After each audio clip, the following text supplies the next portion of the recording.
Hey folks, this is Tony and welcome to some more game dev.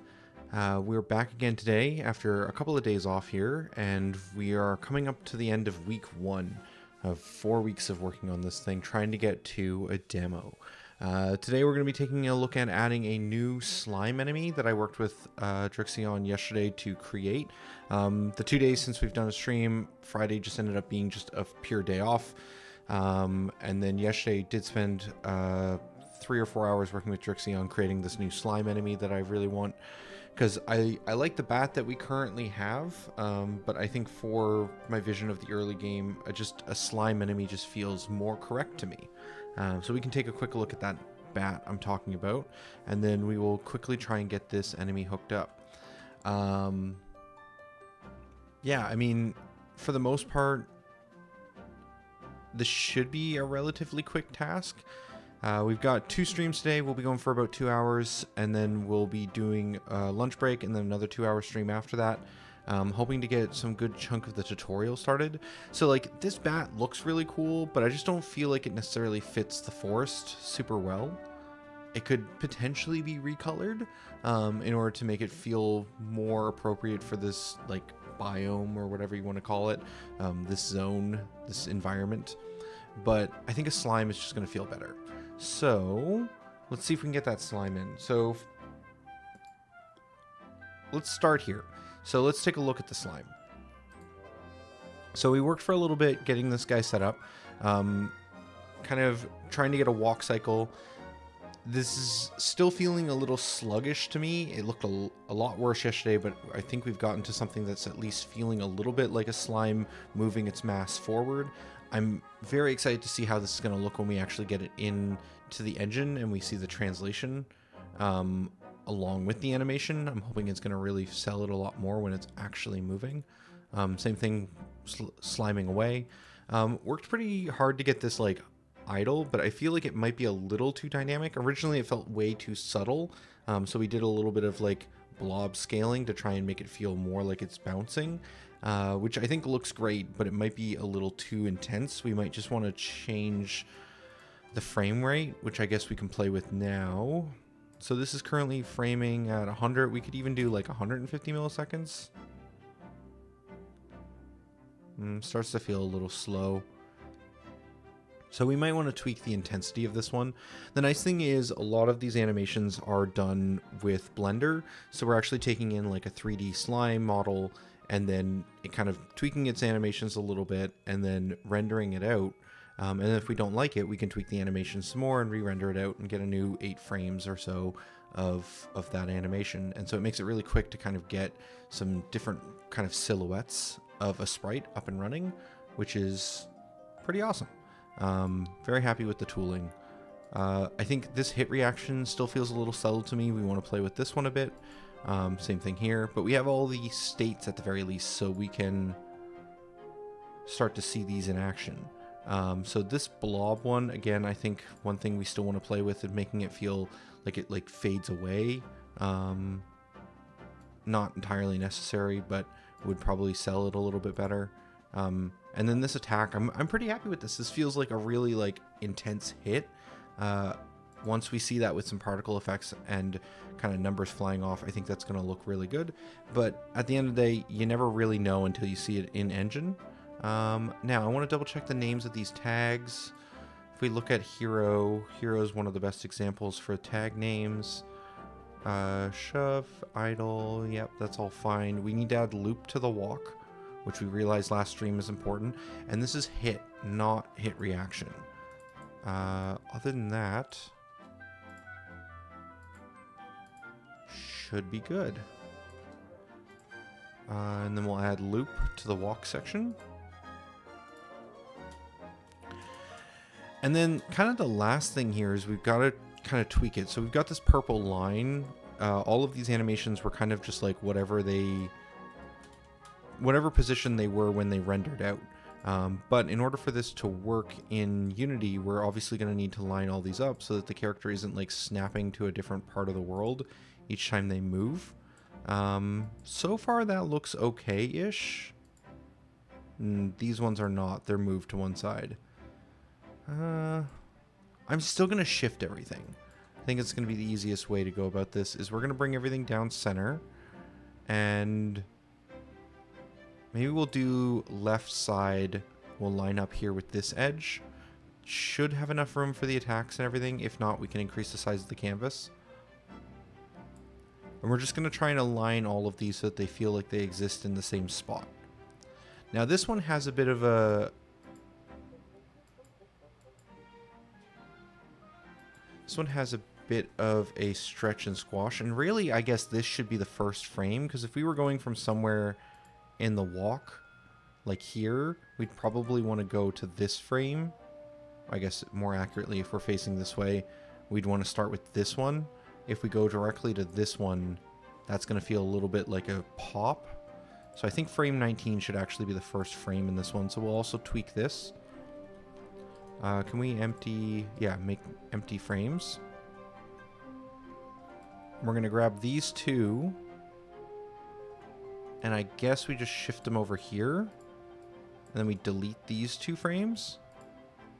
And now that still loops correctly.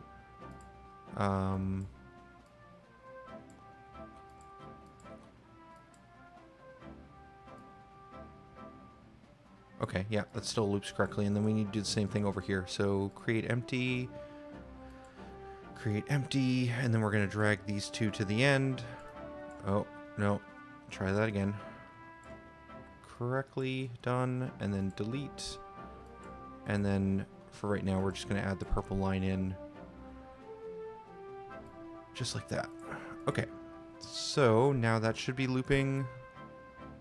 Yeah, and with that being the center frame or the start frame, let's drag this way, and then we'll line that up the same way here. And the question is, does this and this feel like the same spot? It does. That also just looks like he's changing facing, so that all seems good. Again, we'll start with the last and go to this one so that we get this frame as our reference point. Drag that to be lined up with the purple, and we're just going to kind of go through here quickly and kind of get this all positioned. And let's switch it up.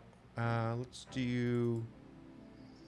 Aged Oak feels like a good one for a slime. Very slimy music. The hit reaction, same thing. We're going to bring it here.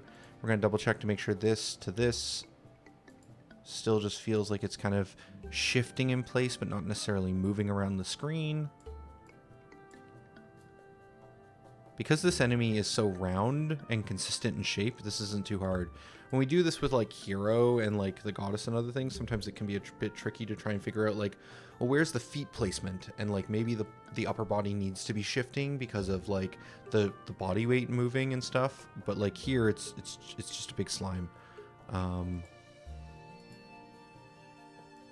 Drag here, start with this frame, line that part up. So this is actually a lot faster than I thought it was going to be. And we might be able to just get away with just that. Let's hide this. And then do we want to try just trimming?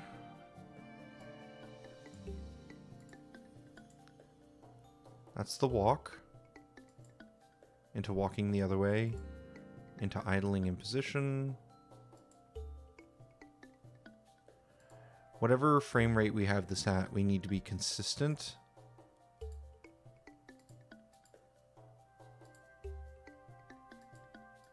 These are all 150, it looks like, is what I just set that to a moment ago. We'll do the same thing here.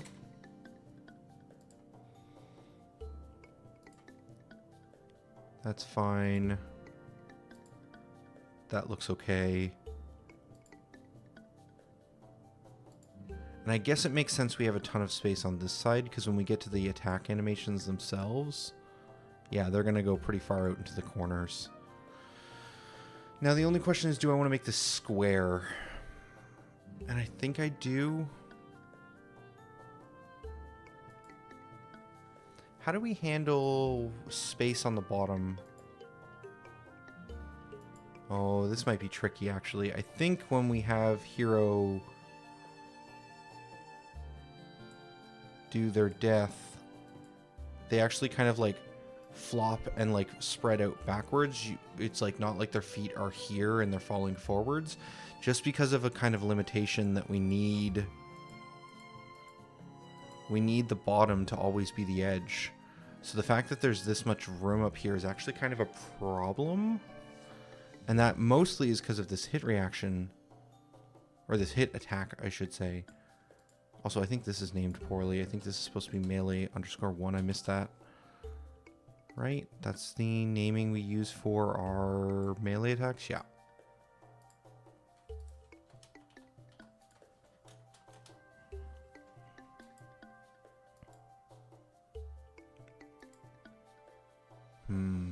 Okay, so this might actually be needing a bit of work from just a attack choice.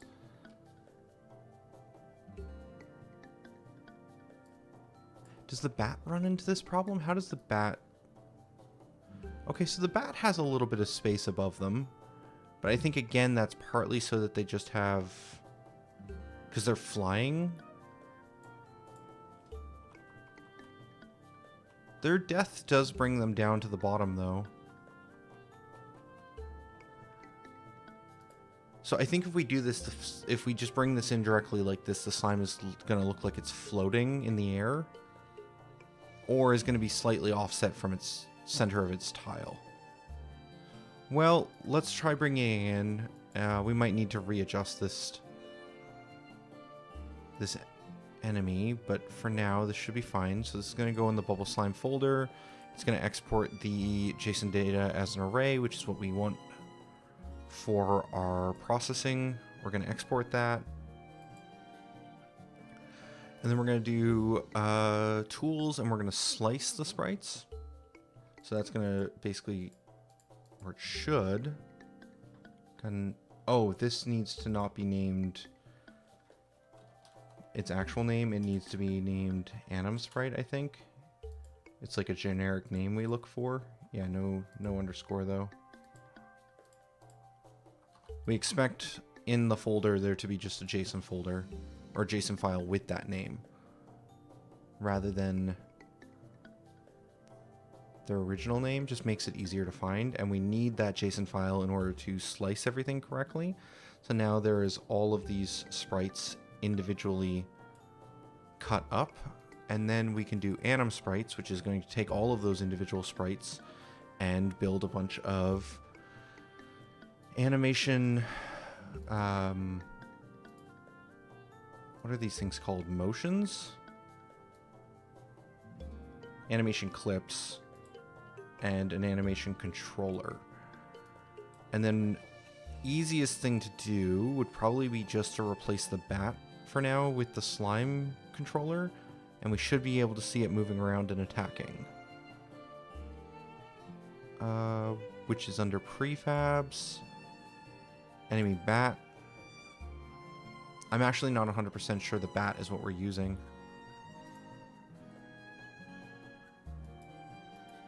Coding Turtle in YouTube asking, what is this game? So we're trying to build a kind of dungeon crawl.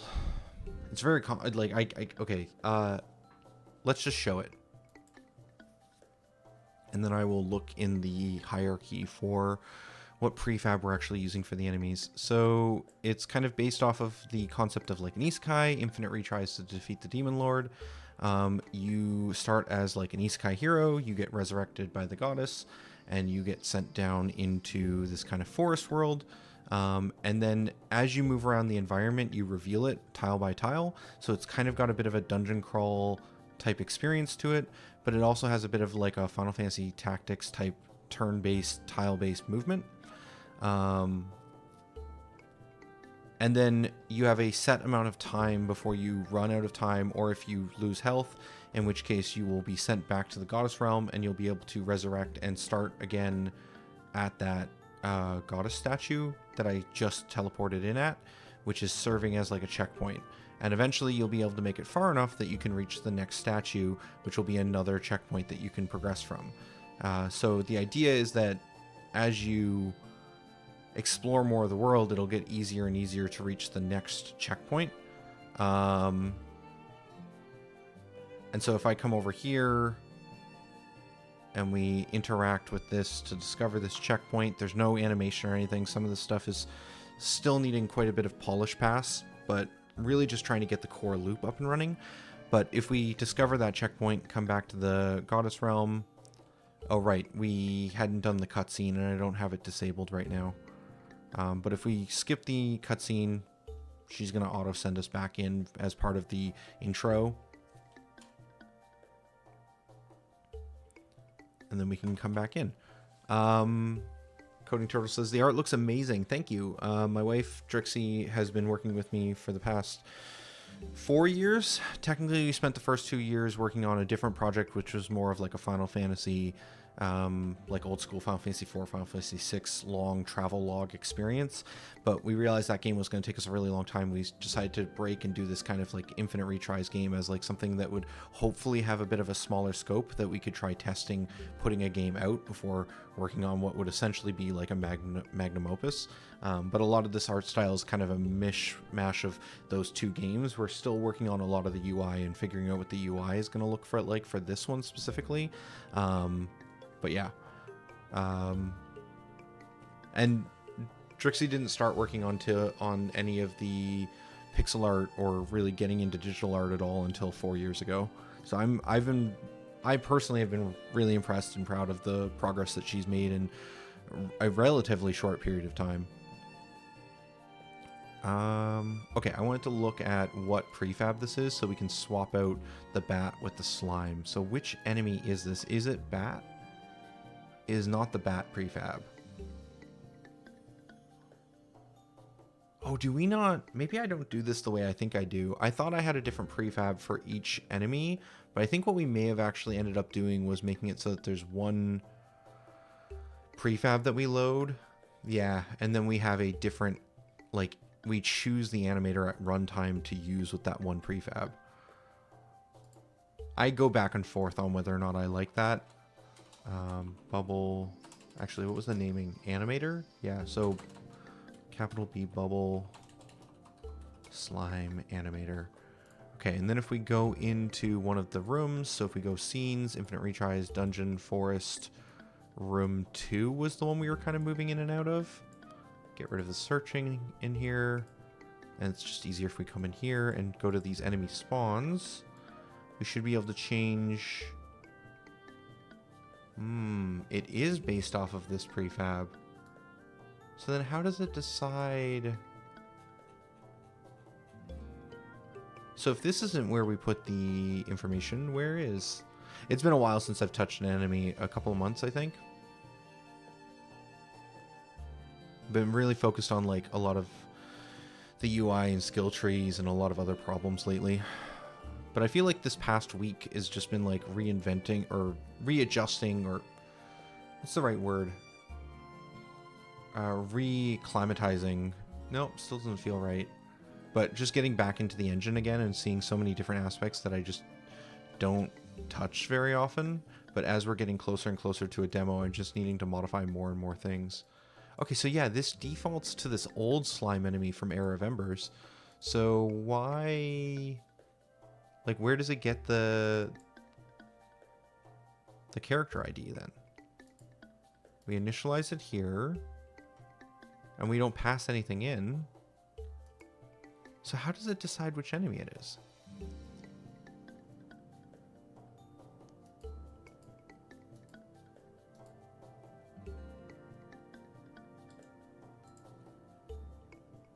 Is it hard-coded right now? Does not look to be. Oh, you know what? Actually, I might be wrong. It does directly reference it. And this doesn't... okay. So I've went back and forth on this so many times. That's why I couldn't remember this. Because originally I had it set up this way where you actually directly... I just directly reference it. And then I changed it so that it was actually loading the controller dynamically, and then I didn't like that, and I must have went back at some point to this direct reference system. So the idea would be that I would have a different prefab for each enemy type. Okay, so regardless, this should have the slime loading in now instead of the bat. And yeah, it does look like it's floating.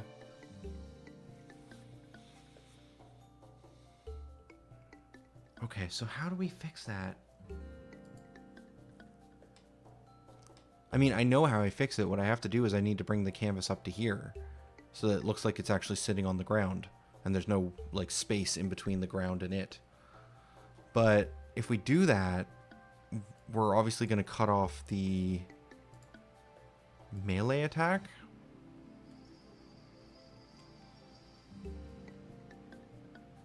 And because the engine is set up in such a way where these are actually like billboards, the environment tiles are 3D as they come up.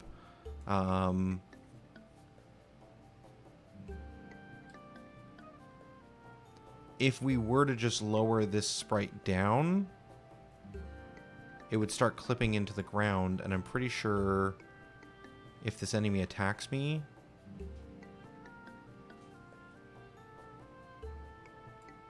oh, it broke because I've set up one other aspect. That didn't look like it clipped, though. We can slow the whole game down here in a second and find out, but we need to add a pause frame in the attack animation as well. So we need to add some metadata here that when we actually do the impact, which we'll say is this frame, we'll add the keyword pause, because my engine expects that there is a specific frame where we pause the animation, let the particles and some of the damage effects play, and then once that's done, then the character returns back to their normal position.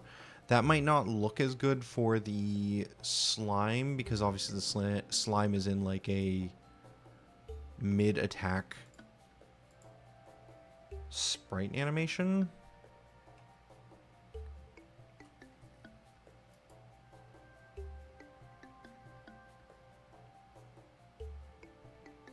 So let's reanim the sprite so that we get that pause metadata into our Unity animation tree.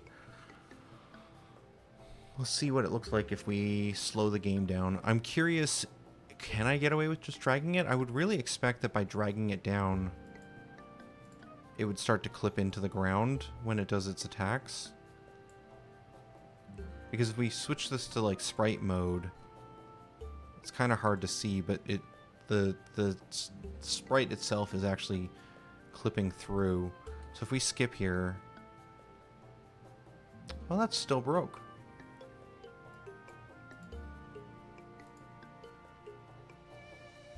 Did the animation not come in? Let's take a look at the animation controller. Let's take a look at our animation states. Let's take a look at Melee Southwest, which should be fine, and we'll open up the animation window. It did not import the pause frame. Okay, let's take a look at the JSON data and see whether or not it...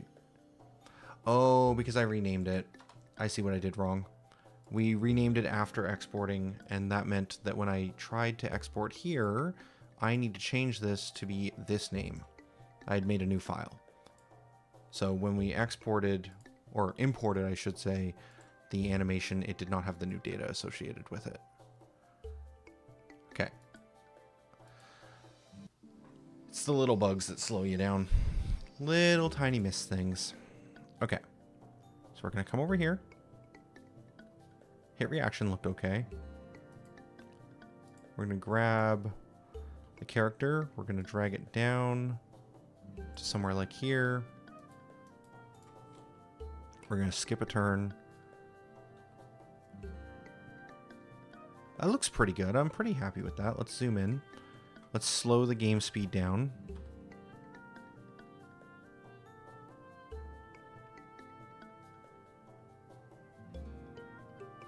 I'm going to go to scene view.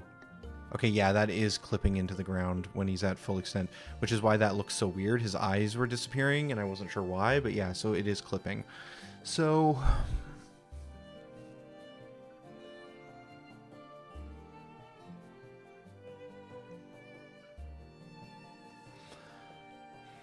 can we just adjust it?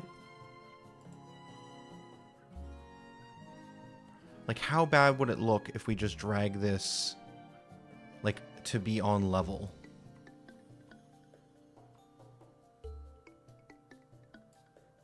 I don't think this is going to look very good. Let's see it run. It's not bad.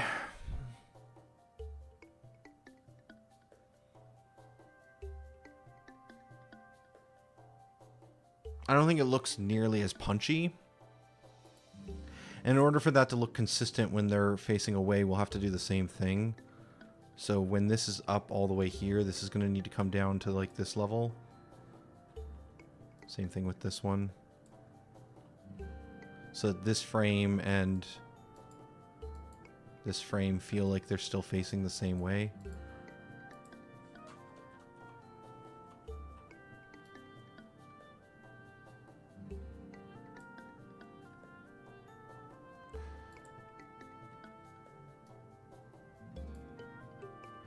I think I might just make a judgment call and erase this one.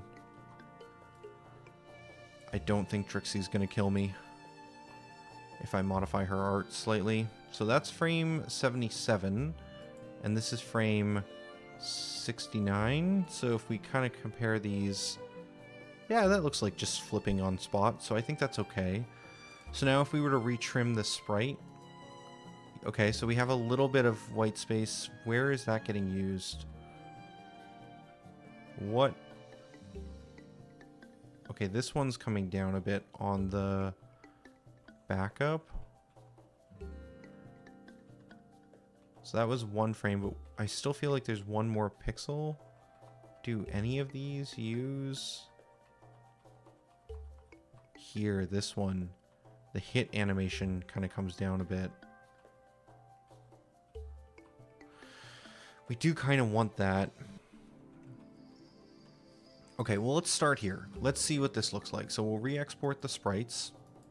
We'll re-export everything just to be on the safe side. And then we will anim the sprites. Oh, no, we're going to need to reslice because the size of the texture has changed. Then we'll re-anim. Okay, no errors as far as I saw, so let's try that again. Sorry, I missed Coding Turtle's other comment. I feel like sometimes I'm programming stuff 8 hours every day for 2 weeks, and then I'm doing other stuff in the next 3 weeks. I forget how all the code works. Yeah. So this still feels a little floaty and a little bit offset. I guess that's because it's not centered. So that's also a somewhat easy fix. So if this is... what is that? Minus 15 that way, then we should do plus 15 this way so that it's perfectly in the center. Is it perfectly in the center? That feels a little too large. Go all the way to here. I guess there's already some white space, so it's minus 15 to that spot, but then it's minus 4 to this one. So I guess we need another 11 pixels on the other side to kind of center this, and that looks better. The white and gray boxes kind of throw it off a little bit, but I think that's going to be a bit closer. Okay, re-export everything. And then because we've modified the canvas, we're going to need to reslice and then re-anim.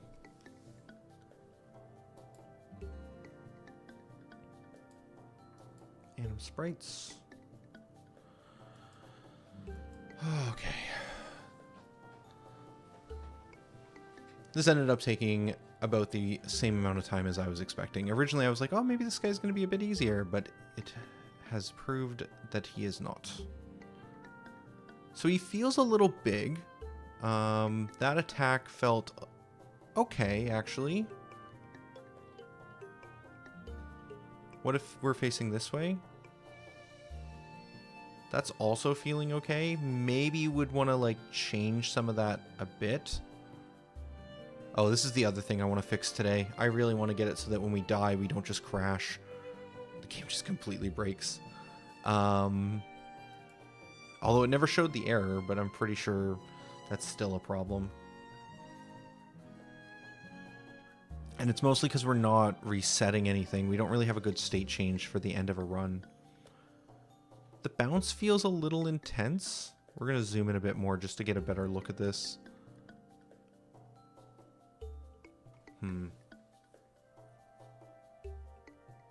Yeah, there's probably a polish pass we can do here.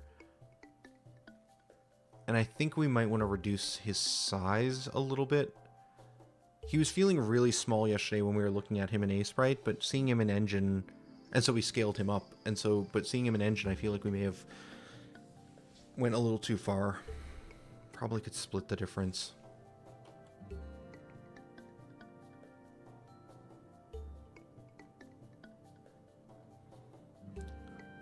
I really want to get both the player and the enemy changing facing.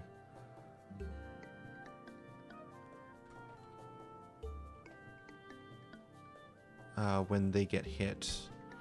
That movement is a little slow.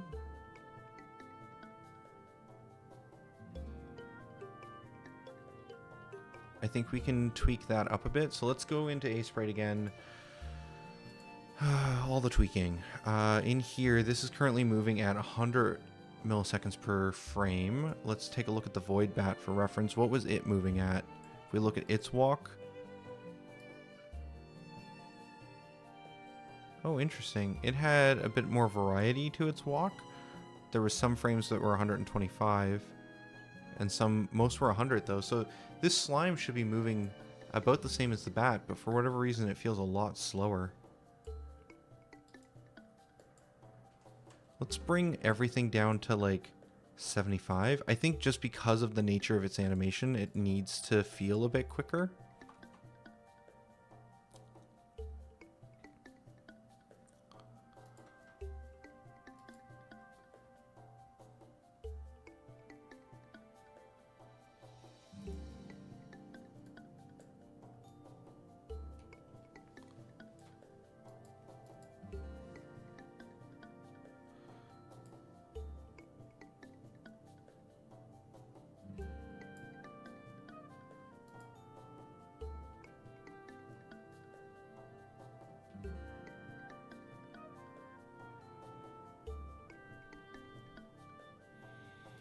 Didn't actually bring in the animations. Okay.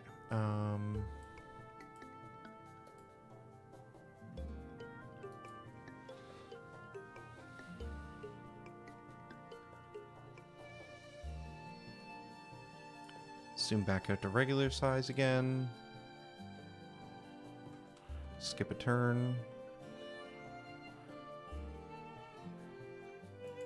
Maybe a little better.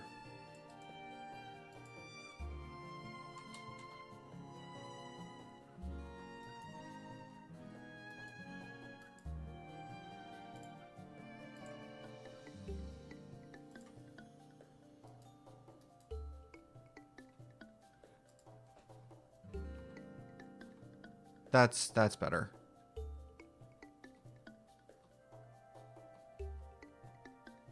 I think each frame could have modified frame rate a little bit, but otherwise I think that's good. Or at least good enough for now. I'm still feeling the slight amount of floatiness of the slime though. Like it doesn't look like it's quite centered on its tile. I guess we might have been getting a bit of a false sense of security with the enemy setup because it was a bat and it was flying. This is the first time we've had a ground unit in a while. It could also just be the white background too.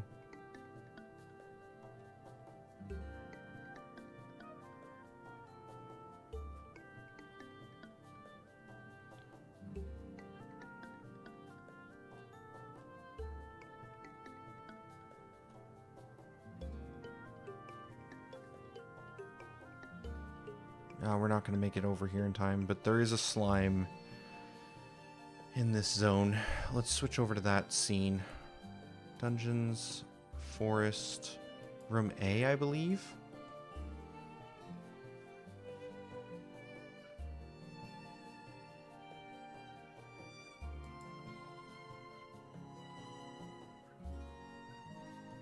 This is a blurry background. But I still wanted to just see what it looked like. I think with the grid, it looks odd. I think I still want to shave just a little bit off the bottom of the canvas. This is going to cause the hit reaction to be a little bit less impactful, because they're going to kind of, there's going to be a bit of clipping almost, specifically a northwest hit. Yeah. What we might want to do is just start by grabbing all of this. And, but if we move it up, it's going to feel like it's not. Yeah.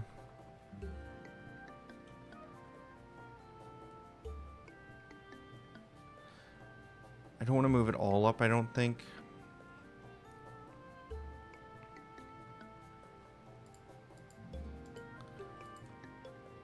If we just move this up slightly and this up slightly. How does that feel? You know what? That still feels like they're getting hit. And then if we retrim, I just want to see, it does cut off that bottom pixel. So no other frames are using that section. So now we can pull that down a little bit closer to the bottom. Export, do a full export. We'll have to reslice the anims, or reslice the sprite, then recompile the animation. This one, then this one. And I think that might be good for now.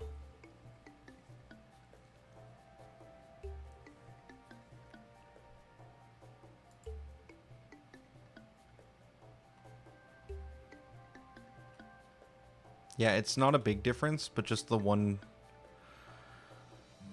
pixel really feels better to me. I'm such a stickler for details, but yeah, I think that's looking better. I feel like the gradient is a bit intense as well. It doesn't necessarily feel like it fits in the world as much as like Hero.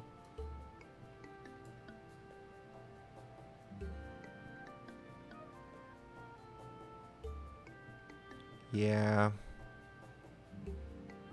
Maybe it's just because the grays don't stand out as much as like the differences in the greens. But you get a lot more of the like 3D model converted to 2D. Ooh. That hit reaction doesn't look good from this angle. Or the attack animation doesn't look good from this angle.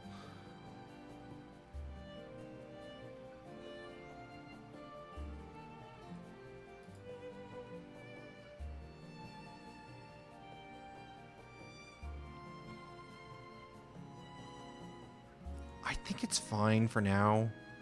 Again, can work with Drixie to try and improve some of that.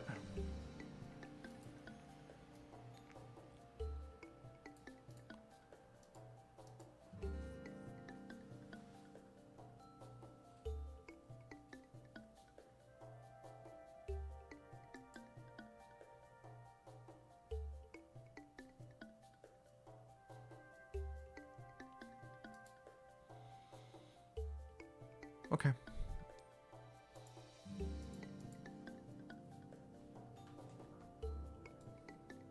So I think that's good for now. I think there's kind of a general art pass. Let's make some notes. Try and be better and consistent about like when I feel like there's things that should be tweaked, I should be writing them down. So let's take a quick snipping tool of the slime itself. And then let's document a couple of things, and then we'll move on. I think, what did I put in Balsamic? Yeah, the 0 HP crash is definitely the next thing I want to look at. Let's see, under art review stuff. Let's make some new notes. Nope, not that button. This button, there we go. Let's see, what did we say?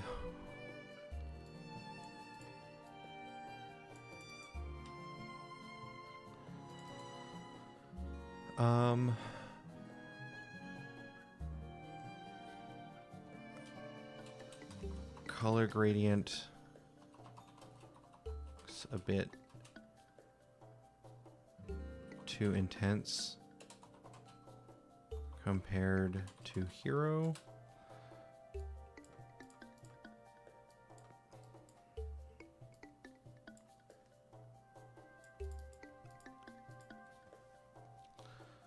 Attack animation needs tweaking based on being shifted up. Idle is a bit too dynamic.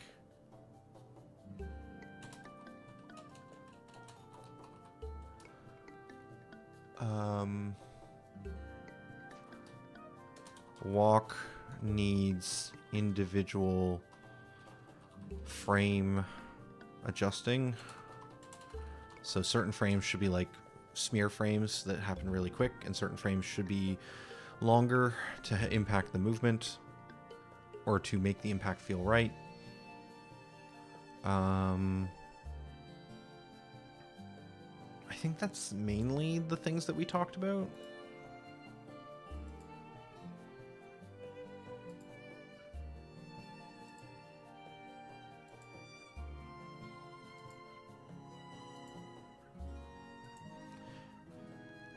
Yeah, I feel like I went into this thinking that like hit needed to be more intense and more dynamic, but actually based off of how the idle turned out, I think the hit is probably fine the way it is for now.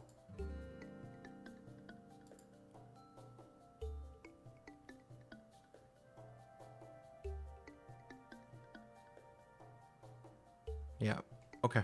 I think it's mostly just this frame that feels weird to me. I'm also going to take a screenshot of this and bring that into PureRef as well. We'll make that a lot smaller. Okay. Call that good.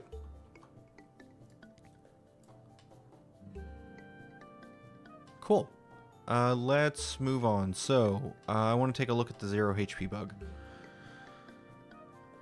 Where we go from here? So when we die, if we skip enough turns here and just get demolished by the slime,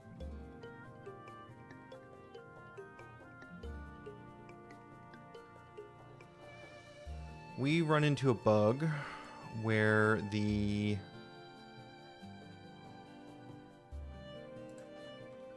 because we're in a cutscene, we don't see it yet.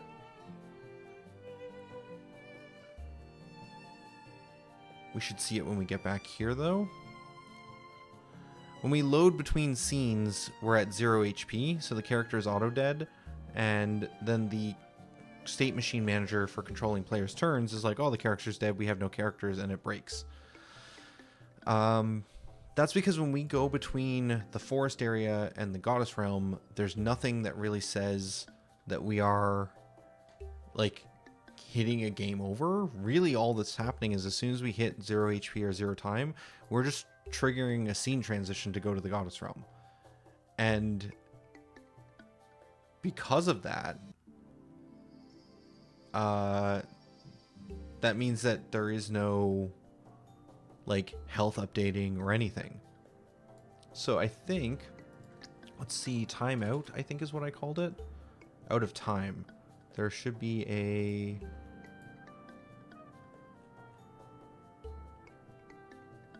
Oh, there's two things called out of time. Silly brain. This is the one we're looking for. So we have a sequence that we run, which is essentially a cutscene. And that sequence does a transition to dungeon scene and nothing else. I think I need a sequence step here, at least for the time being, that's just like update end of run. I think long term, I'd like it to maybe be done a little differently, but I can't really think of a better spot because like when a run ends, we just the character just is at 0 HP and we trigger this. So this is kind of the thing that's saying game over, move on. There isn't really any other spot in the code for this. It just feels a little weird to have the cutscene handle logic like resetting health. But I've been thinking about it for a couple of days now because we figured out this bug, I think, on like Tuesday or Monday. Maybe it was Wednesday. I don't know. Point is that we figured it out, and I've been thinking about it, and I can't think of anywhere else that makes sense as like a, hey, we're done a run. The only thing that really knows that a run is finished is literally this sequence. I mean, technically speaking, rubber ducking is both powerful and also scary, because I guess realistically, this call here on clock advance that says we're out of time, that actually triggers the cutscene, and same thing with the somewhere in the HP system. Where do we actually call the death? Oh, I guess the death is happening inside of the knockout.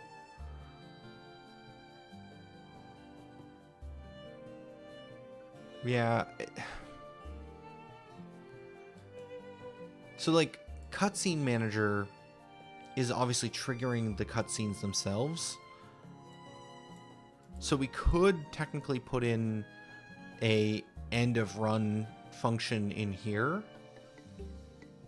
but it doesn't feel like it should be the responsibility of the cutscene manager.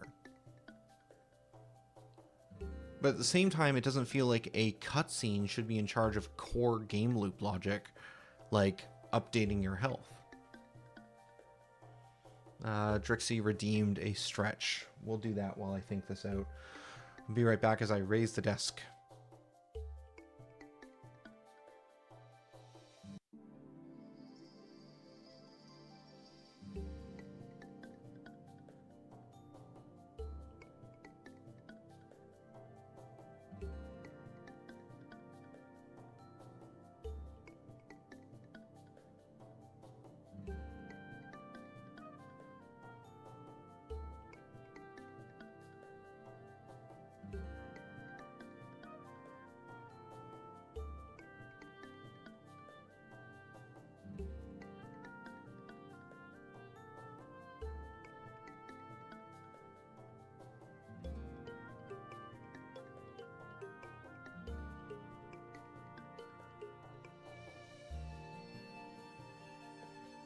Okay.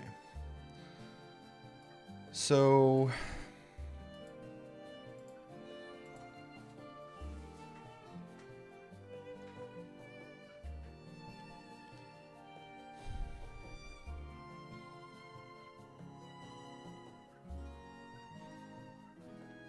I think maybe the easiest way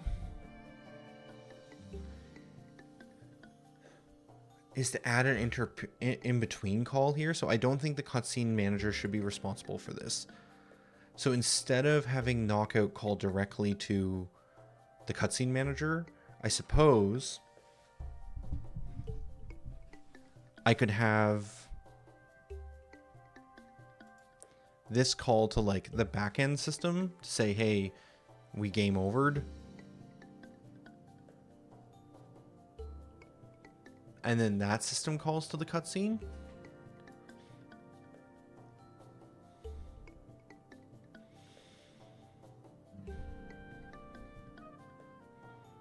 That doesn't seem terrible.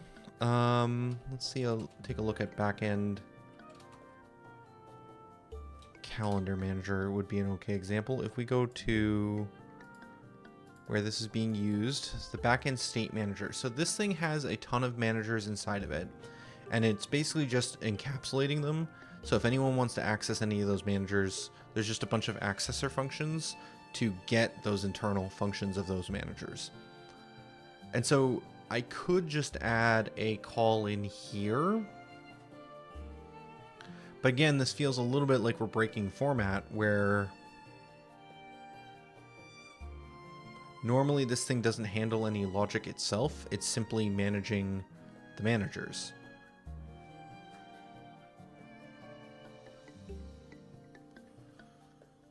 Huh.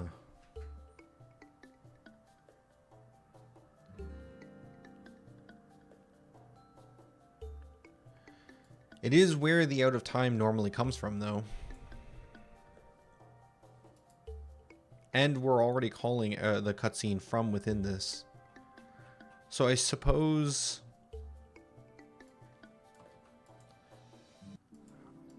it wouldn't be the worst to do a get, Or I guess in this case it's a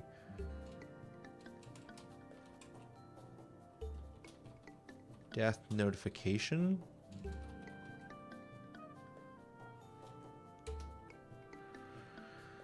And as I write those words out, I realize we already kind of do that, don't we?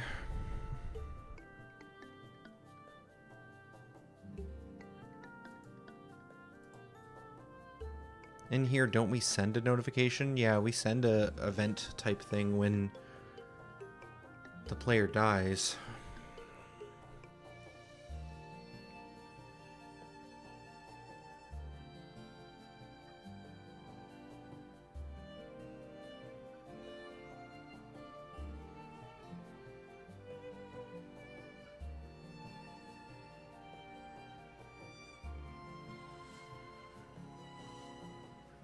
Who currently listens for this?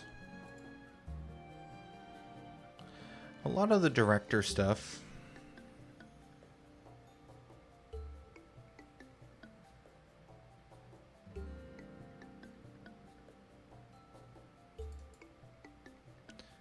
What does the player director do when it finds out the player has died? It removes them from the list. Would this be a reasonable spot to add this code? When we update the state machine,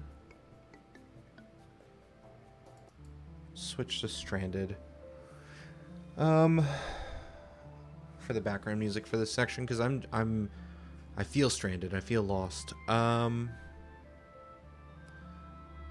this on death notification is mostly handling the player director.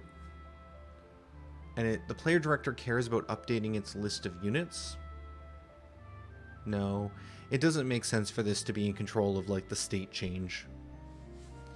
Does any of the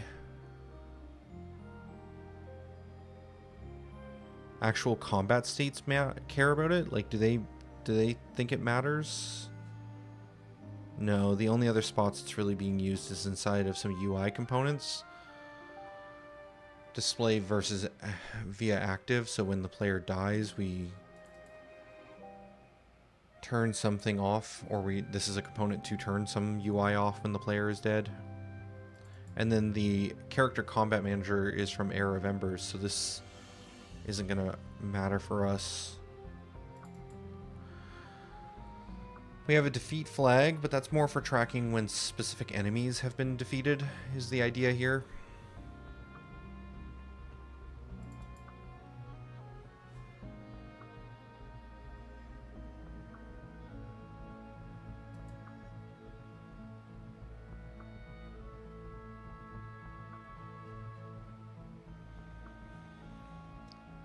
We only really initialize the backend state manager. We never terminate it because it never stops existing. It's kind of always in play. So I don't know if it makes sense to add observers for it. This does feel a bit hard-codey.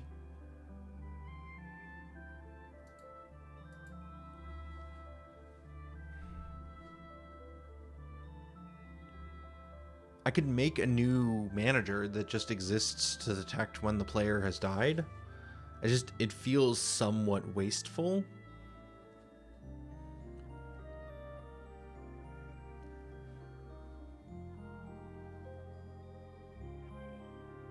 Okay.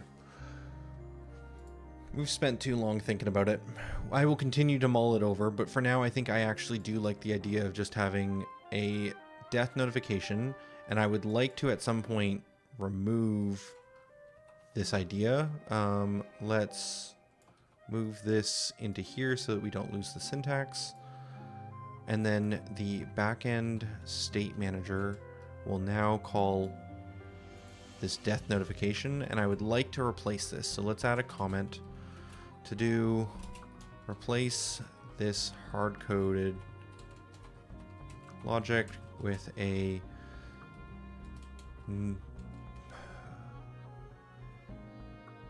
manager or another location that listens for the on death notification sent below.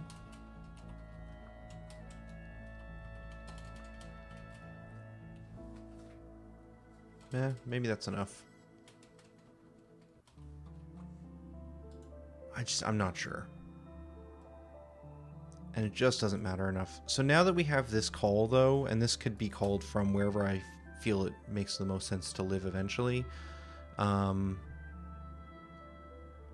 we can now reset the player's stats.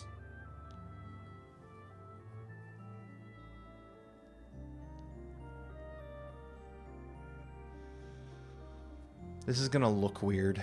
So there's a timing aspect of this. So if we get the player's state and we get the, can we just get the stats? Is that a thing we do? Stat types dot HP.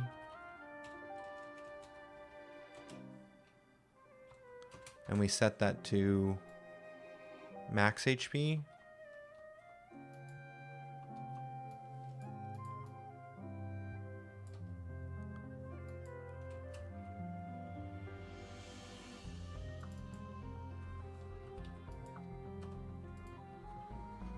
That should at least prevent the game from breaking, and we should be able to do the same thing up here when we run out of time.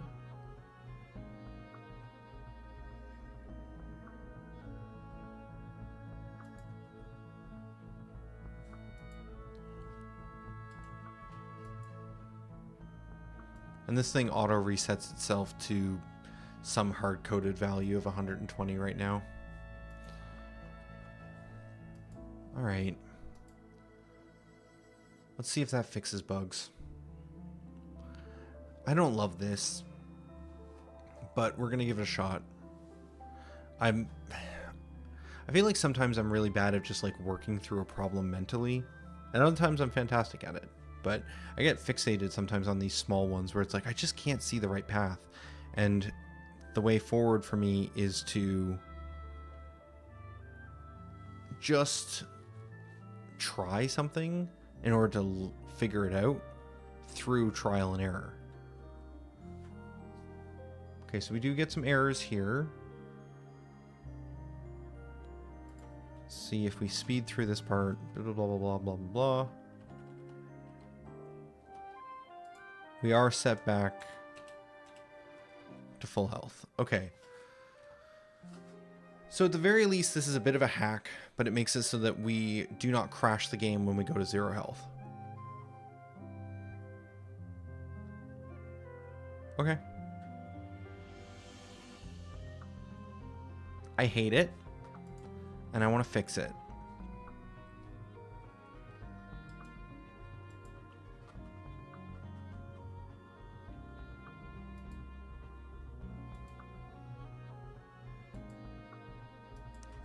I'm also curious about the timing thing I was talking about. So if we look at here, when we die, we're going to watch our health in the bottom left corner of the screen. When we go to 0,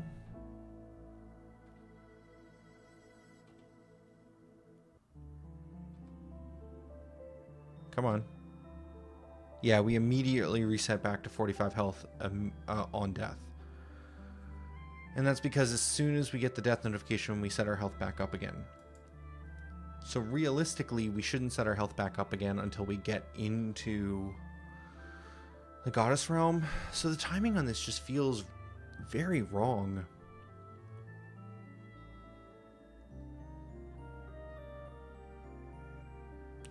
Is the actual solution that we need some sort of like special script that runs when we enter the Goddess Realm?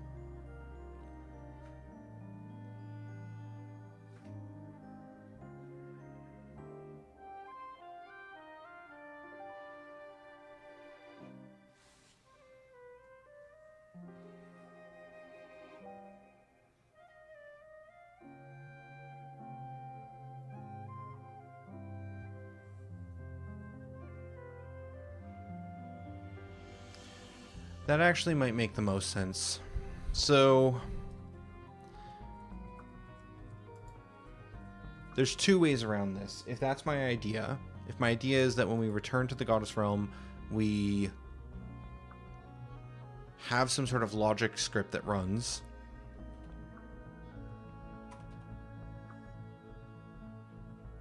We either make some sort of special script that just like exists in this scene that just gets run when the scene opens, like on Awake.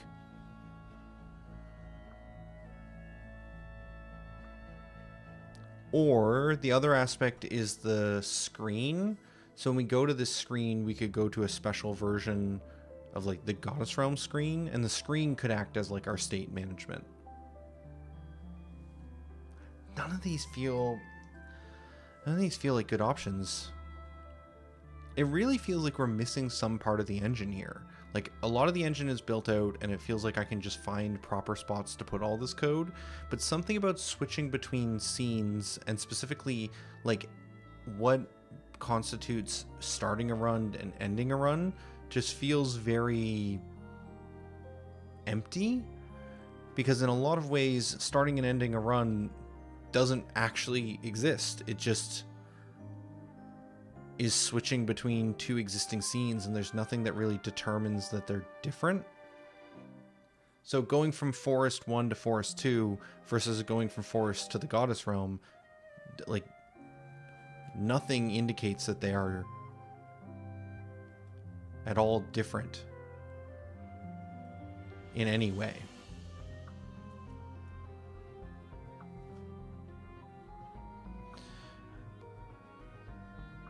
I need some water. I'll be right back.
Okay, here's what we're going to do.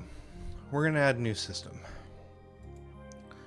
We're going to add some sort of script to the Goddess Realm that says that we are done a run.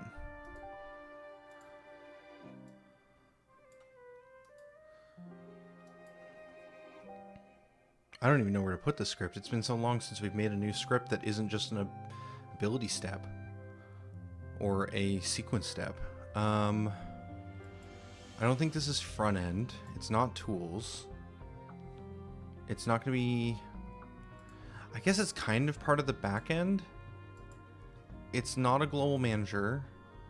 It's not dungeon state. It kind of feels like it's back end state, but all of these really relate to the back end state manager. Let's say it's related to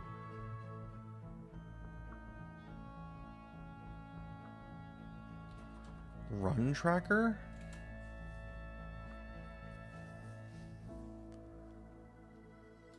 Let's make a new script in here.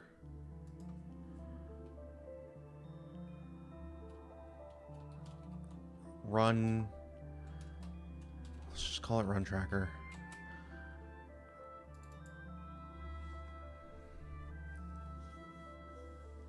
Is it a state manager, maybe? So, on Awake...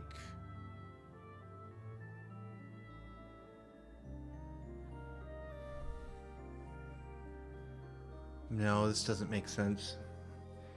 Because pretty much nothing in our game runs on start or awake or on update. Everything is, like, initialized by a series of, like, other things. So, like, we have a combat state manager, and that combat state manager is initialized by the dungeon state manager. So like everything happens inside of these like state managers.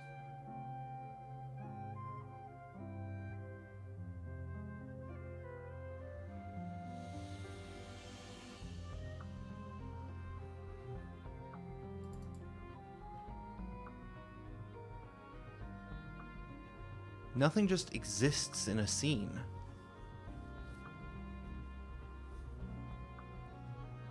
Wow, this is a real, like, I feel like when we've been streaming, we haven't run into any like real head scratchers in terms of like, how do I solve something? How do I architect a problem? That's the right terminology. This is like an architectural issue, and most of our architecting has been like handled like years ago. And a lot of it is more about content generation than anything else. But this is like an actual like architectural issue, and I am not finding my path forward on this. That probably indicates that I should not continue forward and just trying to brute force it in on stream though. What we should likely do is accept that what we have works to get us past the crash, and we should give some more thought about this. This is the type of problem that isn't solved through brute force. This is the type of problem that is solved through a walk and just like getting fresh air. So I'm gonna just, at least for me personally, so I'm gonna leave it as it's currently set up, and we're gonna have it so that when the player dies, we will send a death notification to the backend state manager, and the backend state manager will reset our HP, which is the only thing it's doing. But eventually I can foresee us doing a lot more. Like, we'll probably want to track certain flags. We'll want to reset certain pieces of information, like, oh, you've done a run and now we want to respawn all the enemies. You know, like, we might want to track which enemies have been defeated and not, you know, respawn them every time you enter a room. So there's like some sort of like architectural need for a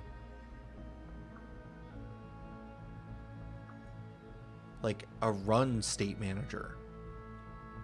We have like the dungeon state manager, but this is really more handling individual rooms and the state of those rooms. And to be fair, I think the enemy manager is already tracking some concept of defeat. So this gets, there's a states. Where are the states? This. A dictionary of enemy states. And yeah, it's already tracking defeats. So... But I think this is a holdover again from Era of Embers. Hydration from unlockable characters scene. I'll do that now.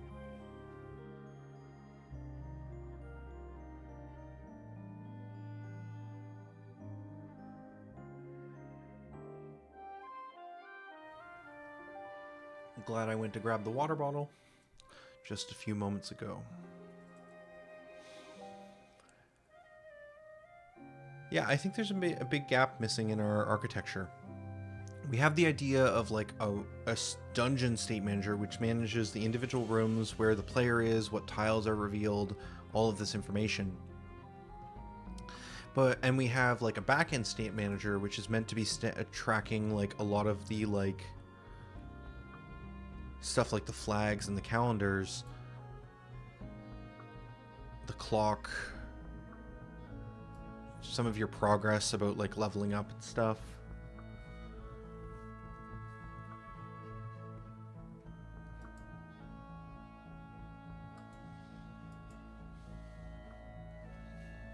It just feels like it's not framed around this idea of having to reset information on a run. Okay, we're gonna drop it.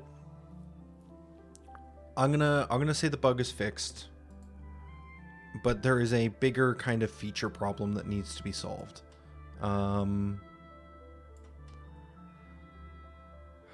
Essentially, we'll just make a big note for it over here. We need some sort of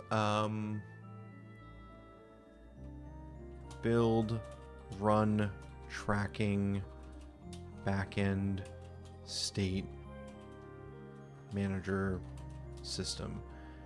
And what makes this complicated is that we already kind of track a lot of this information, like the enemy defeats and the clock progress and some of this other information in the backend state manager, but this doesn't have a scope or concept of a run.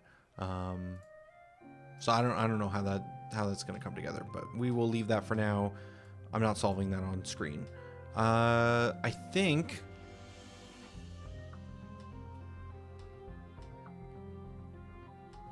this tutorial related stuff is next. This was up over here. I've dragged this down into in progress because it's the next things I want to work on.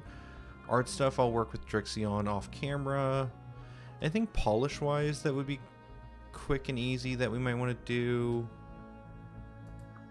This probably actually should be under the hard section. Not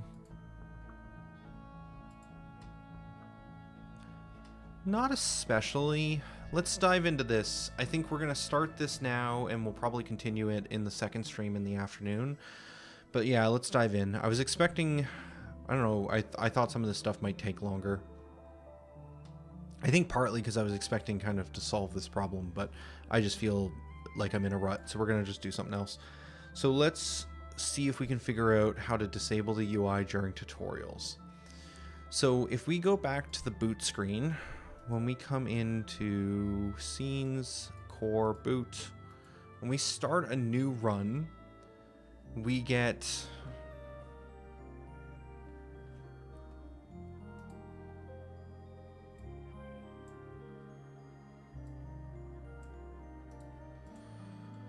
an intro from the goddess, this little cutscene area. But during this cutscene, we have this UI that is all being displayed, as well as another piece of UI that sometimes shows up just floating in space after we come back to the Goddess Realm. And I think I'd like to hide some of these pieces of information when we are here until certain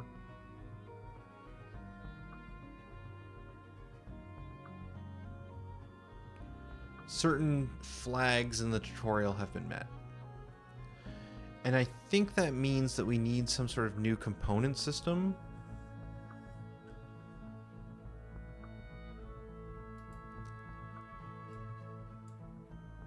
that is not specific to the data set, but kind of is just like able to check the flag system itself. Okay, so let's go look at the front end and then I'll try and explain that better. So if we go into screens, we go to combat base, we have several of these pieces. It'll be easier if I do it this way. But like this down here is this health bar. The timer itself looks to be separated and is just down in its own little section and isn't related to any specific screen.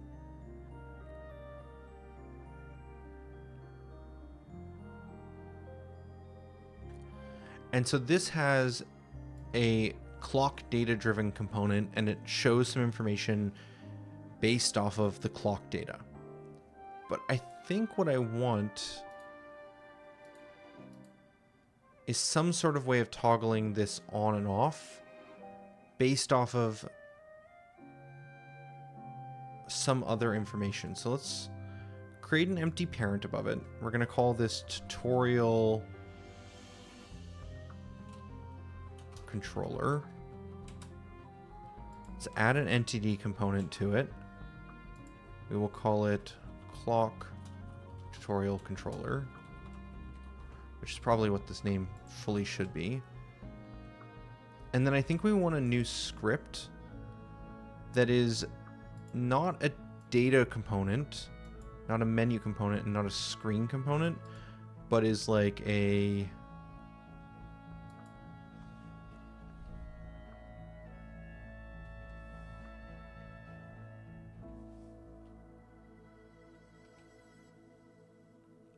not, I guess it's like a flag component.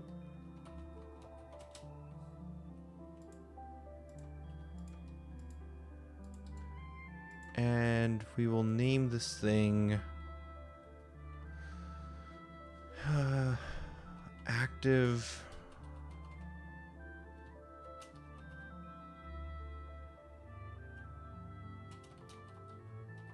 required flag component.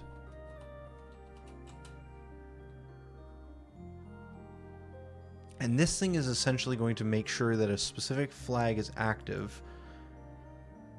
And when that flag is active, it will display. So required flag component. I think this is going to exist in update.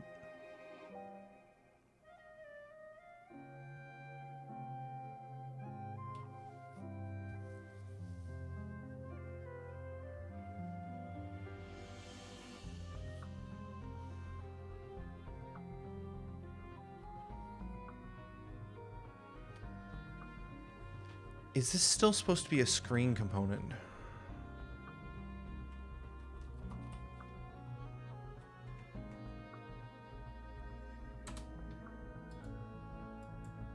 Does a screen component require a data type? It does not. What does a screen component require you initialize? Just an init, a terminate, and a refresh. How does a data-driven parent component work?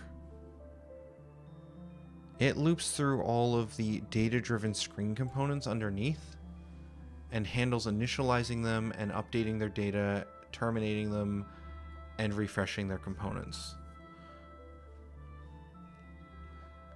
I kind of feel like the required flag component is like a generic screen component.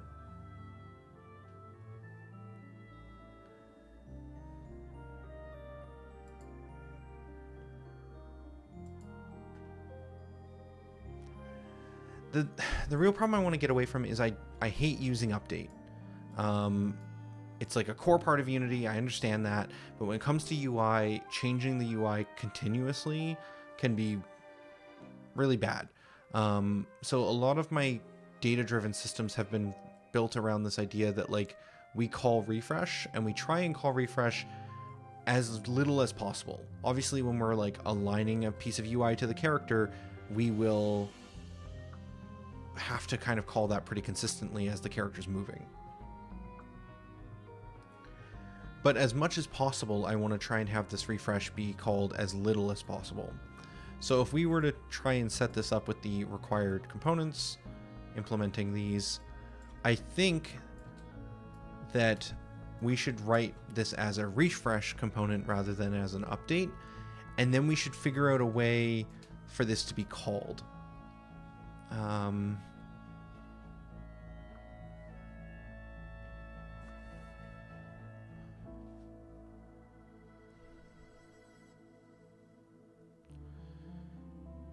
Let's figure out the actual what first, and then we'll figure out where it gets called later. So we want to find the backend state manager again, and we want to get access to a specific flag. So this thing will need to have some flag data given to it, or at least a string.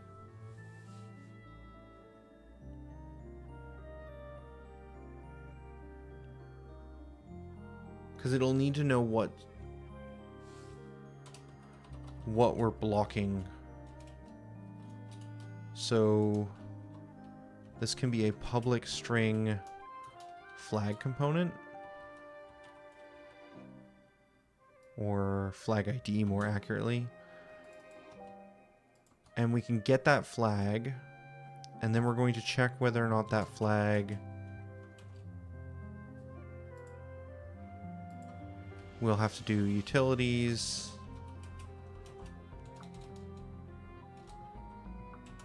dot hash and convert the string into an ID. And then we can do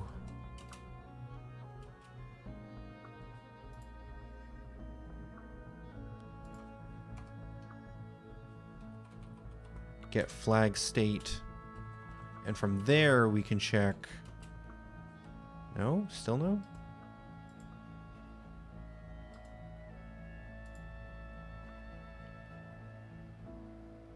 From there, we can check the flag status.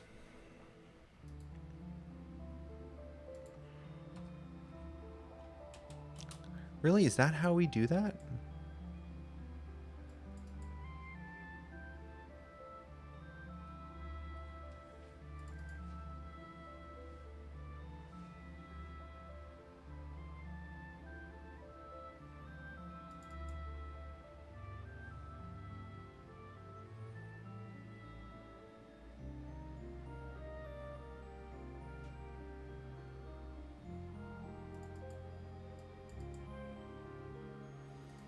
I guess we normally do it this way. Okay, that makes sense. I was like, this feels wrong. That's because we normally don't just get the flag directly like this. We actually have this function that we try and do some encapsulation here. And then, yeah, then we can just do the string. We don't have to do any hashing. And then we're checking for what state we're looking for.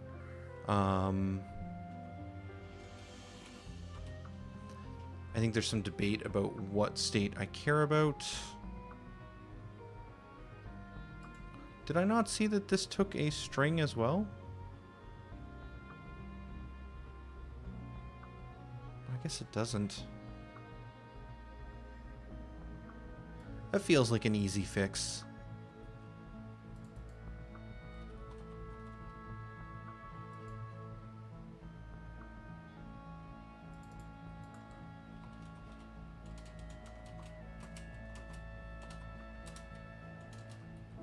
There's no reason we can't have a function to be like, hey, we don't, if you just have a string, we can hash it for you to an integer. So this will tell us whether or not a specific flag is active or complete or not started.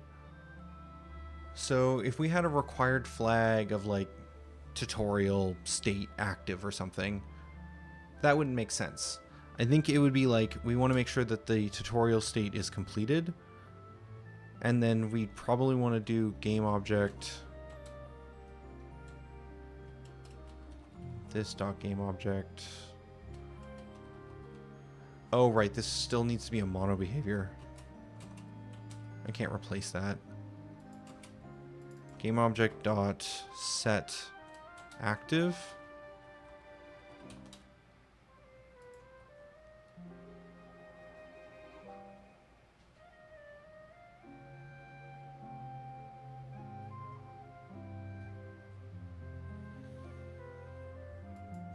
So when we refresh this component, if the flag is complete, we'll turn the object on. Otherwise, if the flag isn't complete, we'll turn it off. I think that's really all I'm trying to achieve here.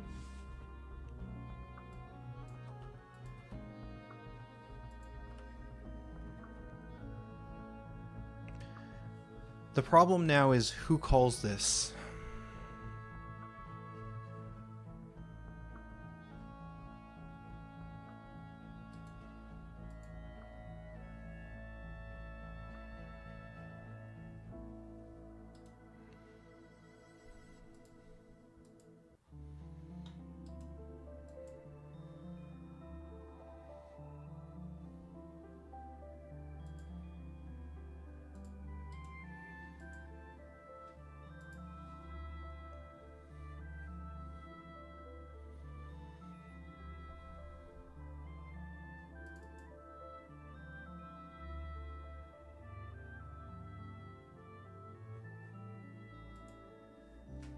What we could do, we could have our flag system send a notification when it's been modified.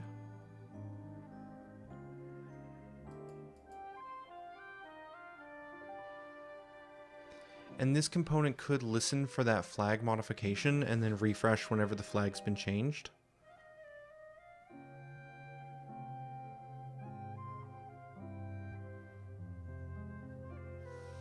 Does that get messy though if we have a ton of events listening for the flag modification? At some point, would it just be easier to just update continuously? These are questions that probably can't be answered just by thinking about them, but would require actual profiling. For our sake, I think I'd like to just have it so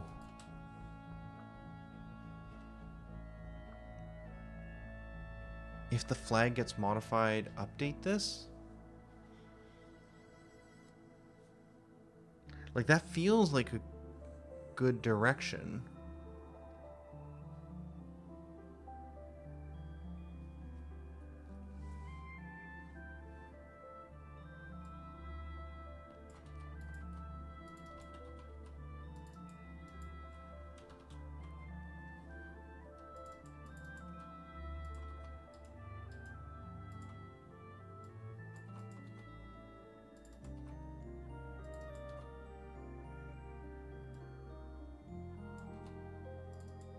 If we get the flag, then we can have a direct reference to it.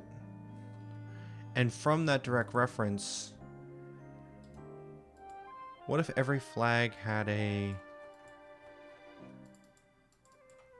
like event associated with it? So that if that flag gets modified, something can just be listening.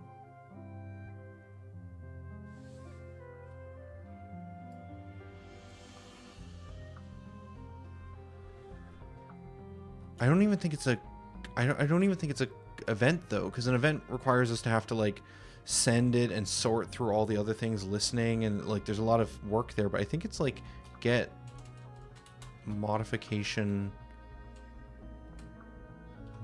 modified callback.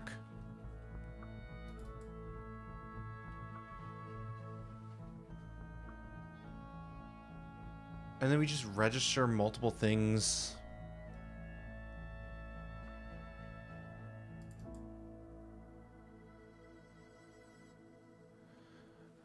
That makes a ton of sense to me, actually.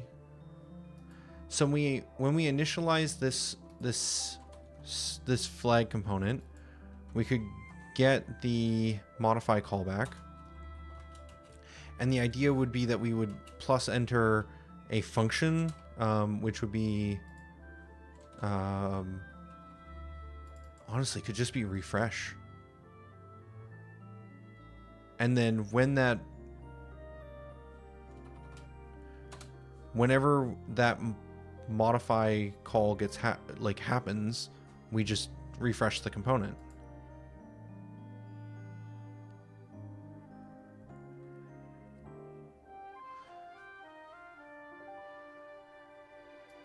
So then the question is, how do we set that up? Because we're going to want, let's go look at the notification system, because we're going to basically take from the notification center. This normally handles a lot of like, hey, I want to add an observer to something. And when we add an observer, it's handled through a bit of logic. But like normally that's done on like get base attack. And we say, hey, here's the function we want. And then here's the string we want to, whenever this like something posts this notification, we'd like to call this handler function. But we don't need to do that level of detail here because we don't want it to be like an event being sent all the time. It's going to get really messy. And I think in this particular instance, I think we just care about the handler. We can just let things register with the flags when they get initialized. So how does this one work in terms of the handler? What? Oh, that is just a using setup here, which is an action with an object and an object. Okay, so if we go to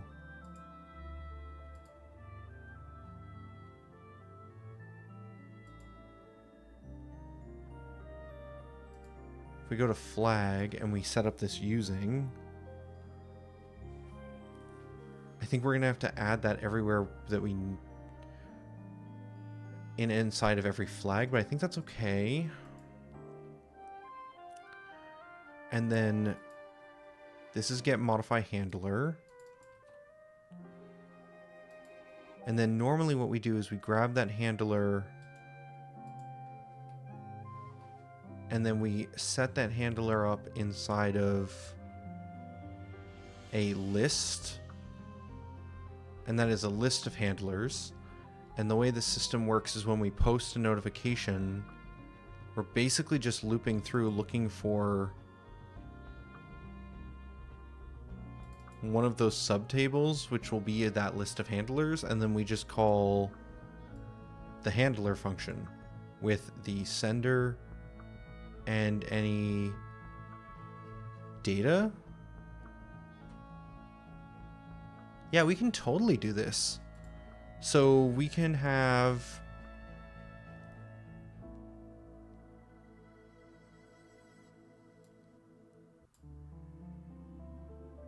I think we can do this. It's a bit different. It's a little bit different because I'm trying to register it, whereas this is like adding the handler to a list. And then it's looping through that list. Yeah, so it's a little bit... Let's take a look at the other kind of event setup I have. Not through here. On save. Save data uses a slightly different system with this plus equal, which is I think where my head was also at. And this is an event. So we're adding to this event, and then we call invoke.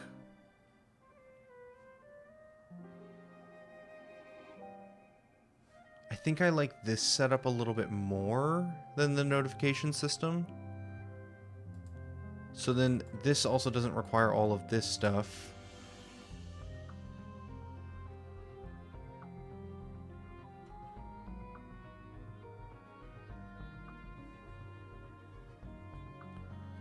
Man, it's been a long time since I've looked at this stuff. So an event needs to be static.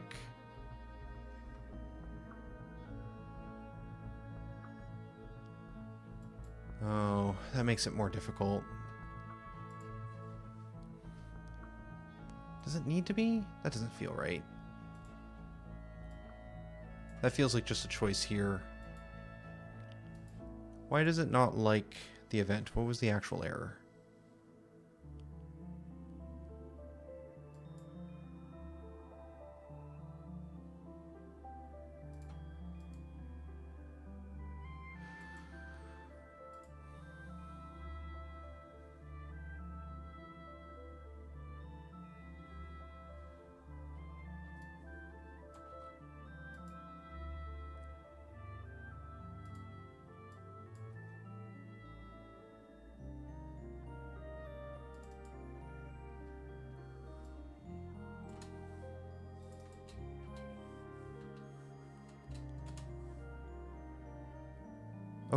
Okay.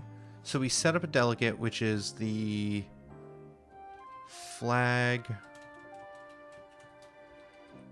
callback. And then we have a event, which is of type flag callback.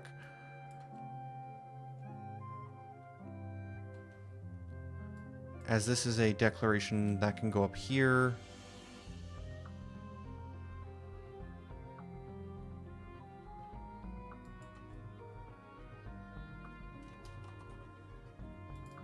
This becomes flag callback event. And then in here, we just add to the flag callback event.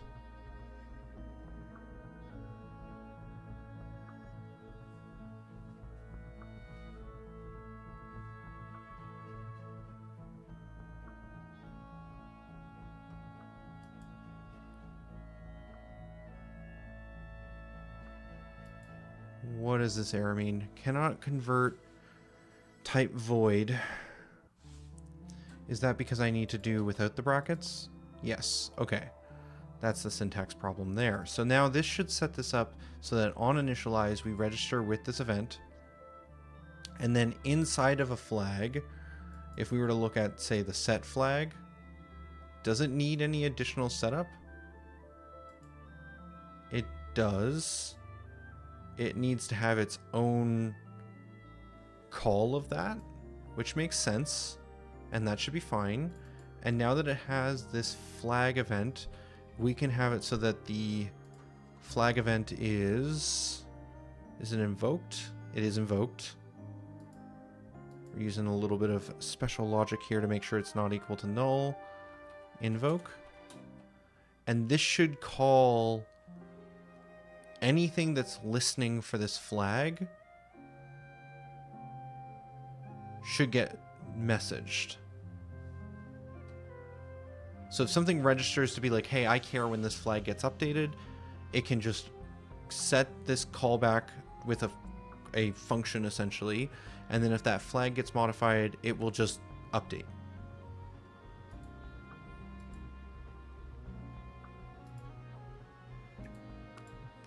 That feels pretty right. And then we should probably do a removal on terminate.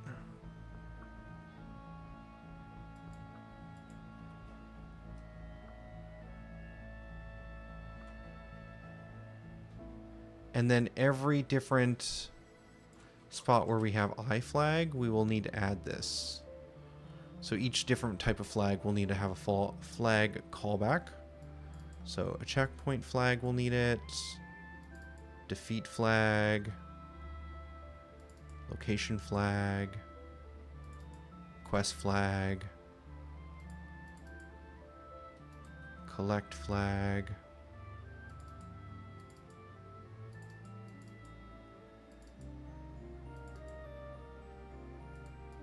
Moment flag, which I don't think we need right now, but that's fine. And then set. And then set has the invoke when its status changes. And we can do the same thing here. Here. Here. Actually, I think I messed up. Where was that just now? Oh, that was on defeat. Yeah, we want that up here. Same thing on collect. I just put it in the bottom function, but I actually want to put it here. Better. Location is good. Moment. Quest.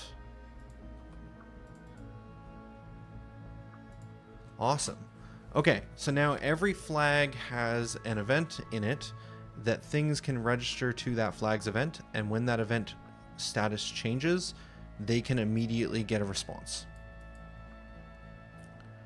Okay, that seems cool. So when we initialize this, it will register its refresh component, and it will basically refresh the status of this game object, or the state of the activity of this game object, anytime the flag status changes. So then the problem becomes, where do we call init and terminate on this screen component?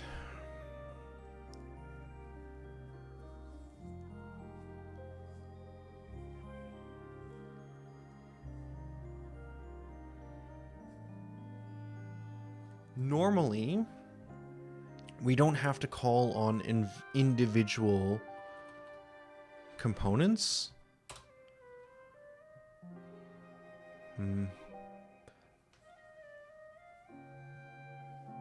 Let's change up the background music again. Let's go to this one.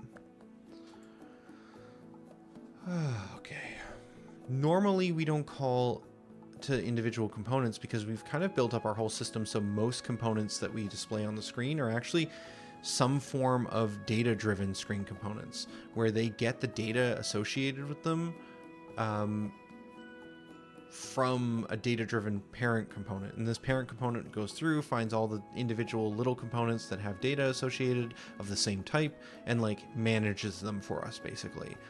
But I don't feel like we could have made this like a string data screen component and then make a string parent component. But it feels like this one's just more generic. We just want something to initialize and terminate it for us.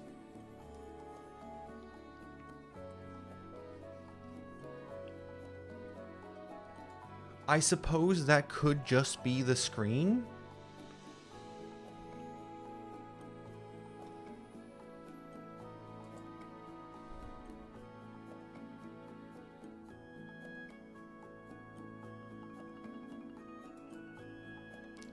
Who modifies this one? Where does this get modified? Is that in here? It is. And because it's outside of the main prefab, it's only set up here through the sandbox. So combat base could have a just...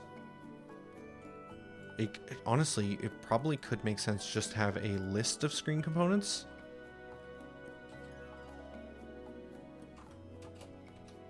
That we might want to...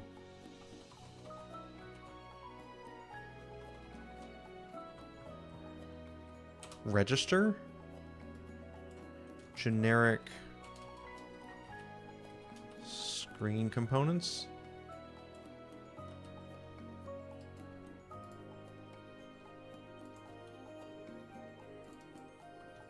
And then that generic list, we just like for each screen component in... Oh, I meant to hit Control V, but I hit Control B. Just trying to build, and that's never going to work. And we can do initialize in here. This still feels like there should maybe be like a parent that exists in between.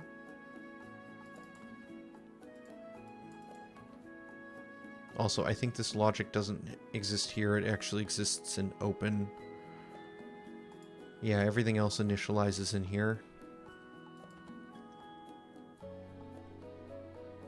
Oh, we kind of used to do something like this for the elemental display system, which is an old carryover from Era and shouldn't be inside this class, but I'm not going to resolve that right now. I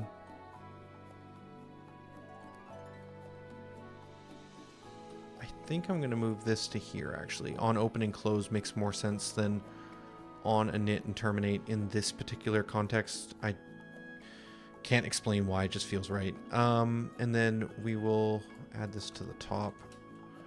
Okay. So this will be a way for us to manage some of these generic components. And combat base is kind of like almost like our base screen that the whole game runs on. And so it should be able to handle a lot of this.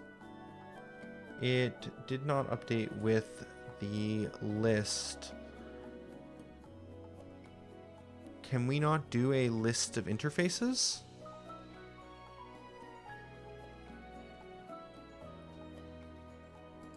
That might explain why we did elemental display parent get components in children. So we had like a game object that we would loop under.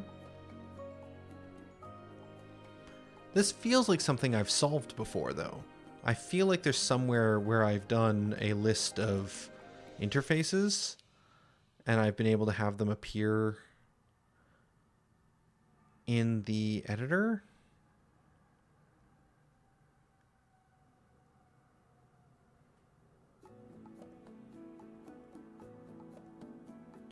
Is it sequence steps?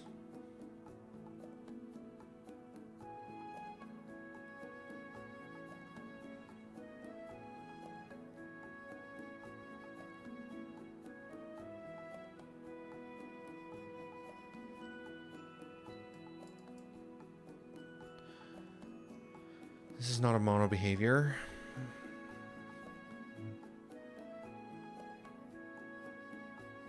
So sequence steps appears a lot in our code base, which makes sense.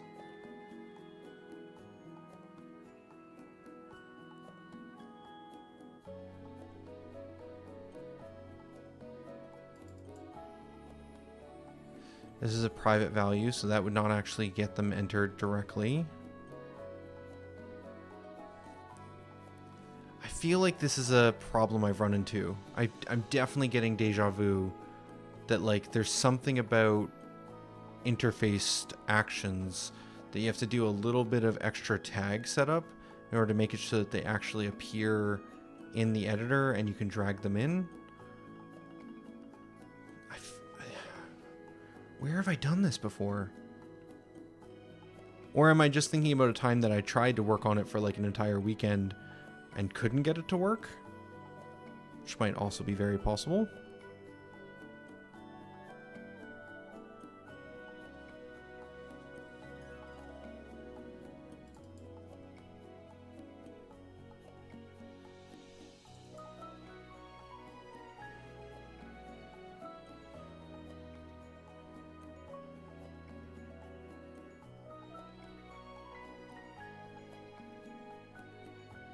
No, now we're getting into packages.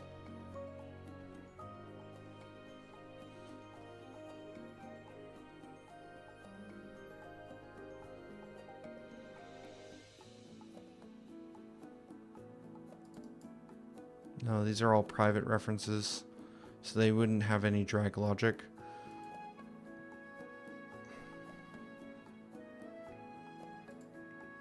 I guess a lot of these things, like this is technically a list of iSequence stepped interfaced objects, but I like wrote like a custom editor to actually add all of those. So I guess I can't actually think of a spot where I'm able to drag an interface into a mono behavior.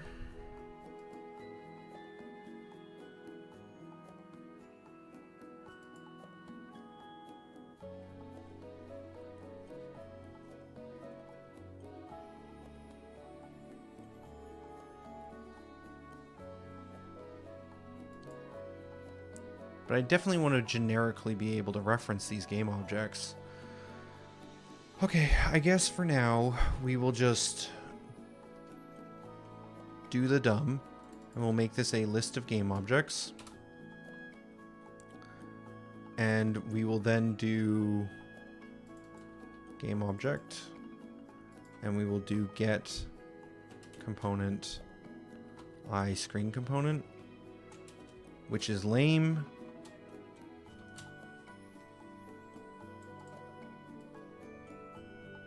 Because I want to direct reference them, because this is going to be slower.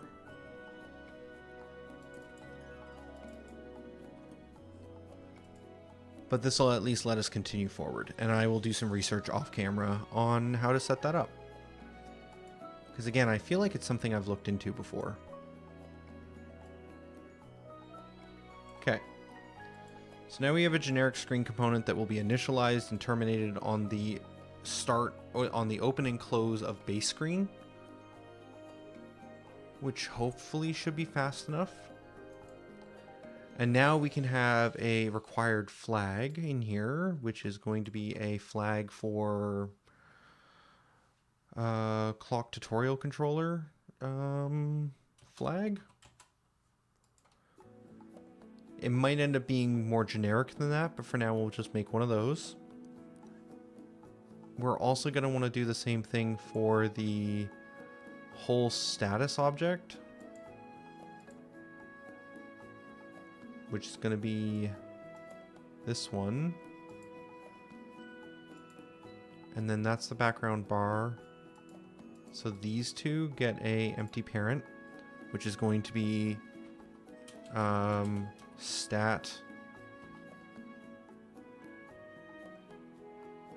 status tutorial.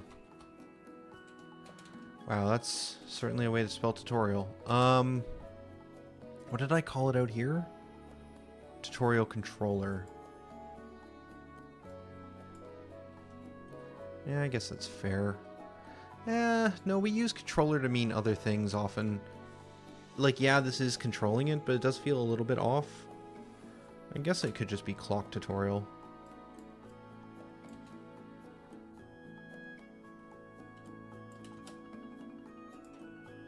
And this can be player status control or status tutorial.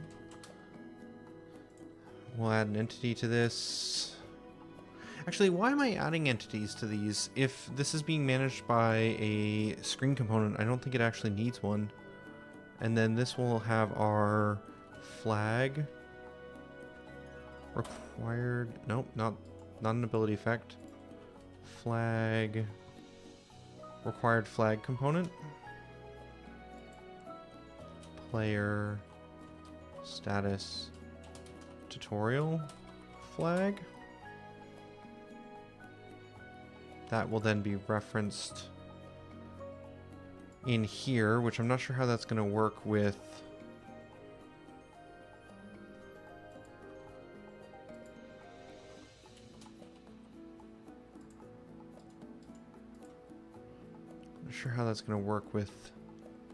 yeah, this is getting overridden. Revert that to that and then add this. Sure. So now we should be able to toggle these two pieces off. What about the room info? Let's do the same thing here. So we're gonna create an empty parent. This will be room info tutorial. This will have another required flag component with the same name.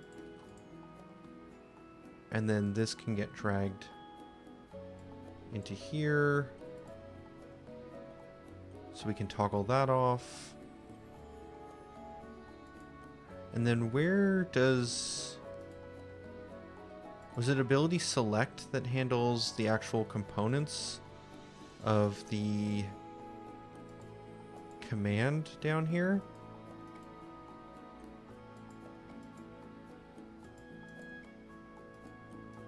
That's for that. Oh, it is, but there's another one under target. Okay. That's fine. I think for now what I'm going to do is I'm going to just disable this whole section permanently because I don't think we need that information. We might. Okay. We're going to need to add the same generic logic to the ability one. Generic screen components.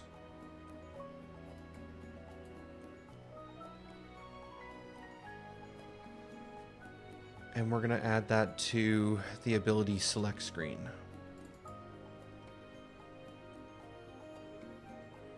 Same setup.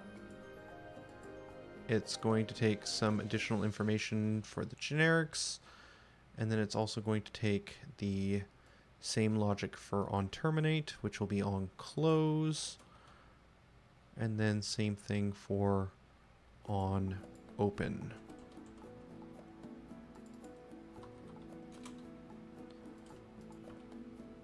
And then we'll do the same thing again for the target select screen, which does, the amount of copy and pasting here makes me feel like maybe there's something generically that we want here, like some sort of like base screen logic for like a menu screen or something that they can just have this built in.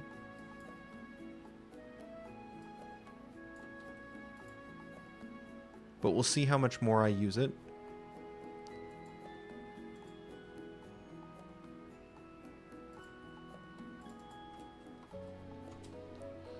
All right.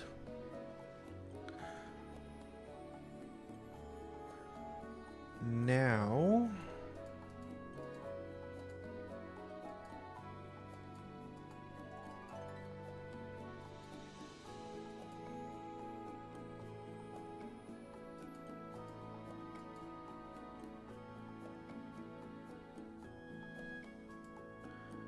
come back out here.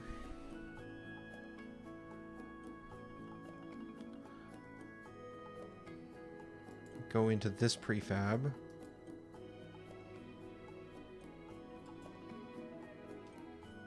Create an empty parent here. This will be unit data ability tutorial, which is a bit wordy, but there's going to be two versions of this, or very similarly named ones. That'll be there. Actually, you know what? They can probably use the same flag.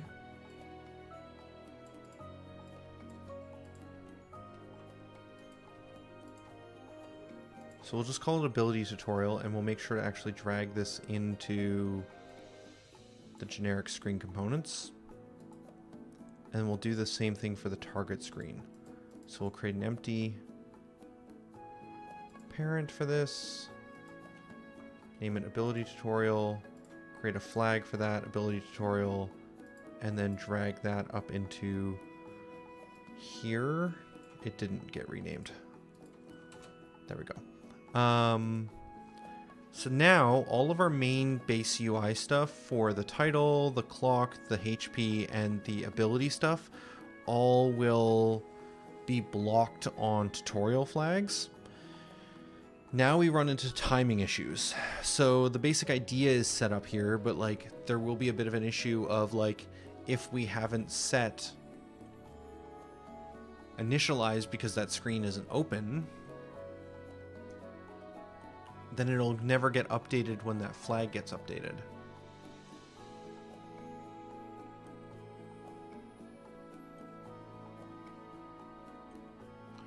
Do we initialize all the screens? Maybe I do want it under the initialize. Where does this get called? Do we ever actually use this function, or is it just set up because it's part of iScreen? Yeah, because iScreen itself is an iScreen component. So therefore it needs to have an initialize and a terminate. But do we actually use these? I feel like I started to do some logic around this, but then I was like, I don't know if I really need it. And then today we're definitely feeling the need. We have a start screen enumerator, which calls get screen component and initializes the screens. Does this actually get called? On screen load. Okay, where does this get called?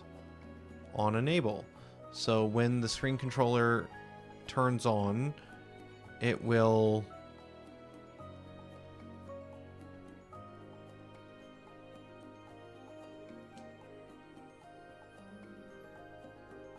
oh wow, it's only for the front end.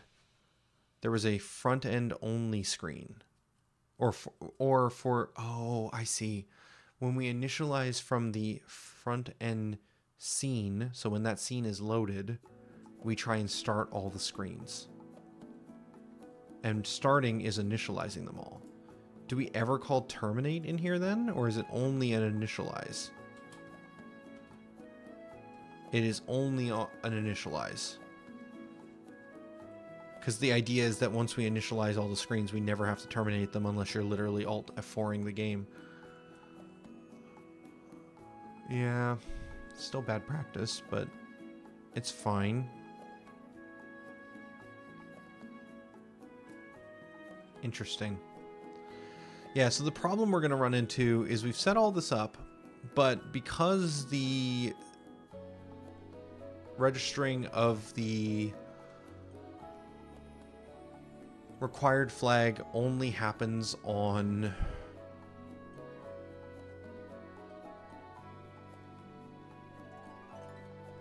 initialization,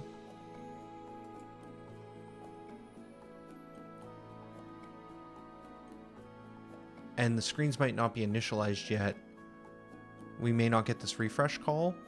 I think the easy solution to that is to call refresh when we init, so it just updates to whatever the current state is. That seems reasonable. But when do we call open on a screen? I think screen open is down here. Is that before or after we do a transition? Transition controller gets added to. It's immediate. Okay, so if we do any transitions, the screens auto open. So when you push AAA like 5 times in a row, my screen system actually opens all 5 screens and then stacks all the transitions and then plays them out progressively quicker. So if you want, you could go like AAA down into like an equip screen, and if you know where you want to go to on the equipment, you could hit A and then switch to the scroll down to a specific piece of equipment, hit A to equip it, and then hit back, and then the UI would just like literally scroll up to that screen really quickly, show you equipping it, and then go all the way out of that screen. I've built it to be set up in such a way that input isn't gated. Isn't like screen opening isn't gating input. So that means that as soon as we hit A to open a screen, it will immediately refresh the required component and turn that on or off depending on the state it's supposed to be in. And then if we have like transition pieces that are actually toggling that UI or sliding that UI, it'll still work. Yeah, it'll still work. So if this is turned off by default, but then we had another component on here that was like an entity that allowed us to slide this piece in and out on transitioning into base screen, or out of base screen, then we could still have this move, and it wouldn't move into place and then pop and turn on. It would turn on off screen and then slide into position. Okay. This does bring up a good point, though, that if I want to have any kind of animation for these UIs turning on the moment that the flag is set, this isn't doing any of that. This is just setting it on, so it will just appear. Which I think is fine. I think is fine. Holy smokes, we're already at 1 o'clock. We're gonna break for lunch. I'll be back in about an hour. We'll go from 2 o'clock until probably 4 o'clock or something. And we're just gonna continue on with this, I think. The big thing I'd like to have it so that I'd like to have solved by the end of the day, or the end of the streams at the very least, or ideally. Okay, stop. The thing I'd like to have set up is that when we go into the Goddess Realm, none of the UI is there, and then I'd like to have a little cutscene where she actually has a bit of additional dialogue where she hands you the stopwatch, and then the UI for the clock slides in. And then when we go into the realm and Hero wants to start moving, I want to have Hero's like clock kind of update, and then maybe the HP slides in, and I want those to all happen at specific moments, tutorialized through the experience. That's what we're trying to work towards, but we'll continue this when we